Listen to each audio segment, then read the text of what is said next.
back to Kids Exploring East Asia with me, Chris. Together, we're going on an exciting adventure, seeing the sights and meeting the people of this amazing part of the world. Well, East Asia's a big place with billions of people, so let's get going. We're back in Thailand, and today we're going to discover more about this vibrant country through some of the sounds you might hear if you visit. We ended the last episode with this noise. But what is that?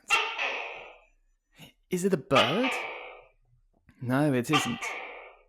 Perhaps it's a monkey? No, it isn't a monkey. It is, in fact, a tokay gecko. Geckos are part of the lizard family, and the tokay is one of the world's largest geckos. It can grow up to 40 centimeters, or 16 inches long. The name tokay comes from the sound it makes. It's a call. It's made by the male geckos to attract females. Tokay geckos live in many parts of Southeast Asia. And if you're in Thailand in April or May, you'll probably hear them. Just after the sun has set, and often first thing in the morning too. If you're lucky enough to see one, rather than just hear them, the tokay gecko is amazing to look at. A bluish-grey colour with red or orange spots and orange eyes. But don't get too close. They are fiercely territorial, meaning they don't like people getting in their space. And if you get too close, they'll bite. The big ones can even be powerful enough to make you bleed. But you're more likely to see them running away.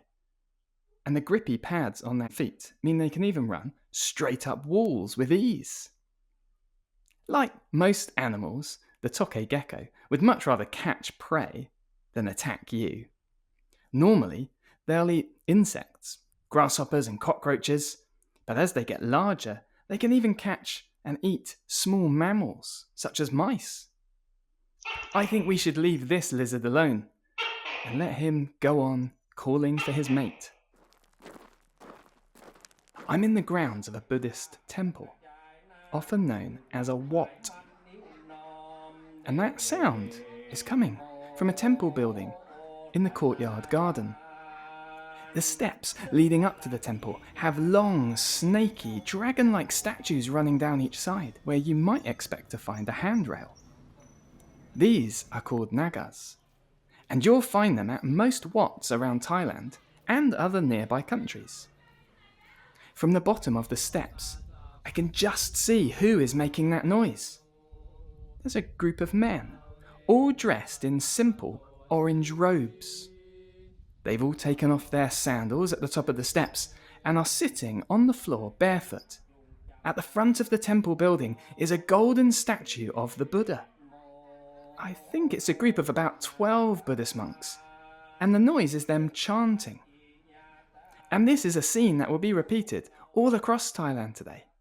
Buddhism has been a part of life in Thailand for over 1,700 years, and there are 40,000 Buddhist temples across the country. Some are very small and tucked away. Others are huge and amazingly decorated with gold and bright, colourful statues. Chanting like this is part of the monks' daily activities as they seek to follow the teaching of Buddhism. The chants are often part of their meditation, time of reflection on the teaching and the life of Buddha. The chanting is thought to help focus their minds and connect their bodies with what they're thinking about. Sometimes the chanting is done alone, and perhaps whilst going about other daily tasks. Here, this group of monks are chanting together, adding a sense of community to the activity. Whenever I hear this sound, I want to pray for the monks. I want them to learn what the Bible says in Psalm 1. That blessed is the one who meditates, not on the teaching of Buddha, but on the teaching of the living God, through his word and instruction in the Bible. Maybe you could pray that too. If I can find one, there's one more sound I'd like you to hear before we go. Let's head out of the temple courtyard and see if we can find one. Ah, there's one. Can you hear it in the distance? What do you think that is? If you said a motorbike, you are very close. This is a tuk-tuk, and they're used a bit like taxis, and they're a great way to get around, although many local people don't use tuk-tuks anymore. But they're still a firm favourite with tourists visiting Thailand, and they're a great way to get around. I'll see if this driver will stop. Great. Now I'm in, I'll tell you a little bit more. Tuk-tuks have 3 wheels, 1 at the front and 2 at the back. The driver sits behind the windscreen, holding handlebars just like a motorbike. And behind the driver, there's a bench seat, with plenty of room for 2 grown-ups. 3 of you might get in if you're happy to squeeze up nice and close. Over the top, there's a roof, great for keeping off the heavy tropical rain or the burning sun. And there are loads of tuk-tuks in Thailand. In the capital, Bangkok alone, there are over 9,000, and people think that there's probably 80,000 being used as taxis across the country. Because they're small, tuk-tuks are a great way to travel around the bustling cities of Thailand. They can nip quickly down narrow roads and sneak between or around bigger vehicles. In busy areas, such as the market I'm heading to now, you'll often find them lined up in neat rows, and the drivers will call out as you pass to offer you a lift. They're very basic. There's no seatbelt, no windows, and no air conditioning. But you get a great breeze as you speed along. And if you see them at night, they often have amazing neon lights, making the street around them and beneath them glow. Well, I've made it to the market now. Time for me to pay the driver.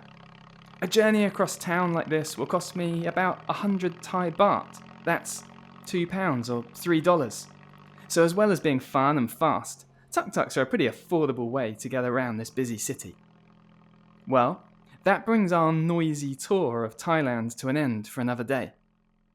I pray that over all the noise of this exciting place, the people of Thailand would hear the good news about Jesus. Do you know, you can pray for that too. And whatever noise is going on around you, God always hears our prayers. Well, I hope you can join me next time, discovering more about God's amazing world, here on Kids Exploring East Asia. Goodbye for now.